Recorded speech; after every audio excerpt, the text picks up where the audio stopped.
We spent an incredible amount of work on setting character design, because every single detail is crucial to tell this engrossing story. The sets and characters are very diverse, and the story stretches over 15 years. So the challenge for us was to achieve this diversity while keeping an organic look to it all, a visual coherence that makes everything fit together. So we start with a script. It's a really huge Bible describing all the location, the characters, and action sequence. We've done some mood boards. It's a kind of mix between many references. It could be picture, drawing, concept art. The artist's concept must give substance to ideas, and our objective is to give everyone a common document that we will share. There is a first shield that I did like this, and then I made many variations to show how it could react to effects. We grab many pictures, and after that we create what we call a pack design. A pack design is a kind of Bible linked to one sequence, one location on one main character. The 3D production is starting from this point, and we can produce internally by the Quantic Dream graphic team, but also with some outsourcing partners. On Beyond, it's quite challenging to design characters because they are based on famous actors. So as to really recognize their faces and their profiles, we use a thorough technical process with complete body scan, higher detailed scans for the face, and a photo shoot which is very precise to have all textures and skin colors of the actors. We just use the 3D scan as reference because scanning someone is not magic. We go to 3D and start building, sculpting the characters.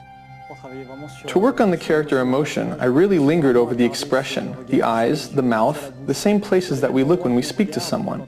On each one of these parts, we could put the camera very close and see the pores of the skin, see that there is texture on the whites of the eyes. Our ability to provide careful attention to each detail enables the gamer to focus on emotion and on the actor performance.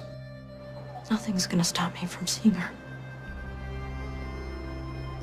We produced various effects on characters because they needed to react to all the things they go through. It means underlining their sadness with believable tears when they're in distress. They're back. They're all around me. And injuring them when they get into a fight. These elements had to be visible yet subtle in order to avoid caricature.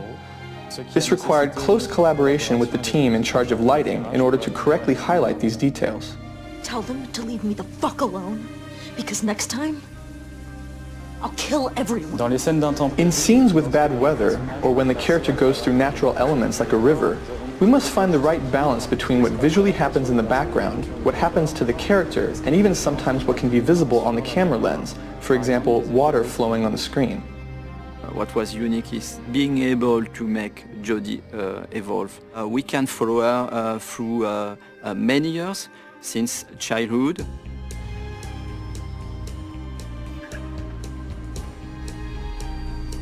We build close to 70 version of Jodie.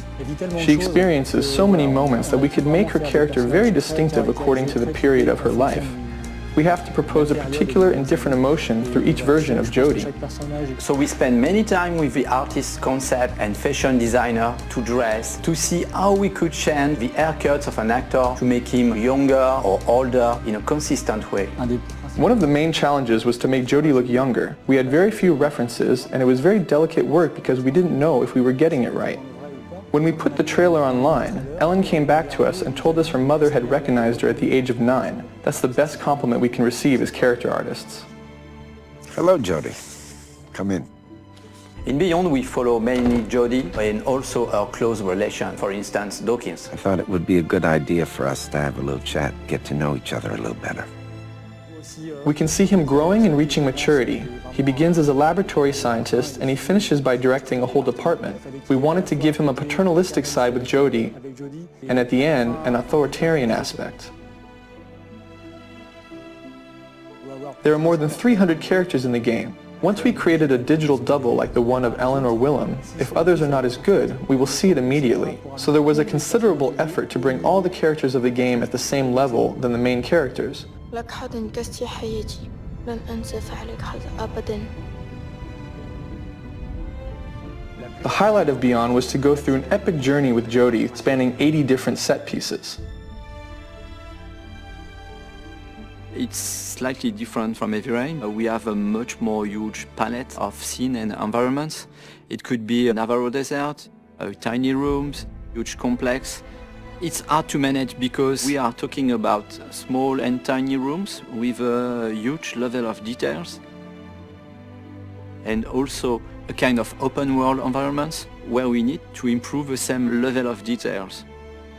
One of the biggest challenges was to create an open world that we can see in the Navajo sequence. The scenery represents about 2 square kilometers.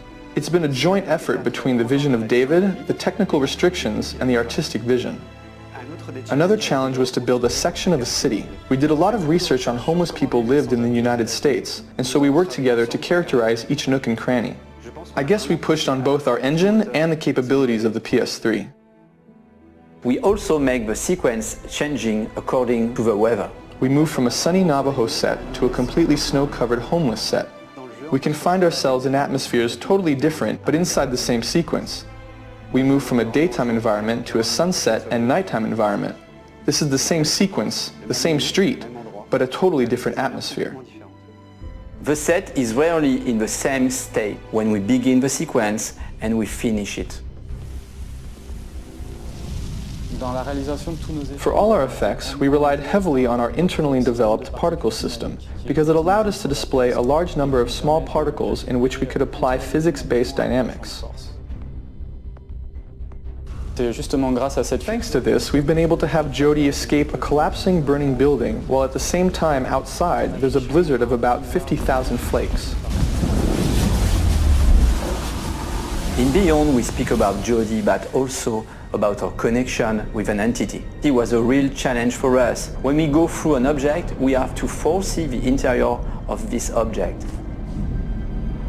So we had a lot of detail to let the gamer having fun and to make the world around Jodie and Aiden more consistent. In Beyond, there is an important fantasy element as well that includes creatures, entities, etc. In the beginning, we thought about something quite marine, but with an aquatic creature, it was almost too real. So we changed our idea towards something more polluting, more dark. Entities don't really have defined shapes, but however, they are very frightening. Imagining and creating the infraworld was also a great challenge. We had to think of a plausible, aesthetic way of representing what lies beyond. Souls disintegrating and taking shape again, for instance. Beyond is a very challenging project. Everybody in the team tried to push hard the limits of the PS3 just to be able to recreate this journey in the life of Jodie Holmes.